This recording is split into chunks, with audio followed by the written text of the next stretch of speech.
ఆయన ఆజ్ఞాపించాడు. ఆయన సంఘంలో మనం ఏం చేస్తాం తెలుసా? కూర్చోబెడతాం. సంఘంలో మనం ఏం చేస్తాం తెలుసా? భోజనాలు పెడతాం.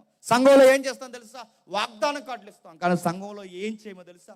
పాస్టర్ అయిన నేను, పెద్దనైనా నేను, నా తర్వాత నేను చనిపోతే ఈ సంఘానికి మరొకడు ఉన్నాడన్నది వ్యూ లేదు ఈరోజు సంఘానికి. నేను వెళ్ళిపోతే నా కొడుకు వెళ్ళిపోతే ఆడి కొడుకు వెళ్ళిపోతే ఆడి కొడుకే తప్ప ఈ బీరకాయ పిచ్చలేదు తప్ప. నేను అడుగుతున్నాను, సంఘంలో ఎంతమంది ఉన్నారు? వీళ్ళు దేనికి? మిమ్మల్ని కూడా నేను అడుగుతున్నాను, ఇక్కడ నిలబడ్డవారు మీరు శిష్యులు అవ్వండి అంటే శిష్యులు అవ్వాలన్న ఆశ ఎంతమందికి ఉంది చెప్పండి? గాయకులు అవుతారు.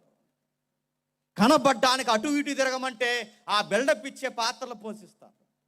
నా తర్వాత నువ్వు బోధ నేర్చుకోవాలరా, నా తర్వాత నువ్వురా, నా తర్వాత మీరు అవ్వాలి, నేను వెళ్ళిపోతే మీరుండాలి, మీరు వెళ్ళిపోతే పక్కలు ఉండాలి, ప్రతి ఒక్క శిష్యుడు ఇది గైకొని నేర్చుకోవాలి.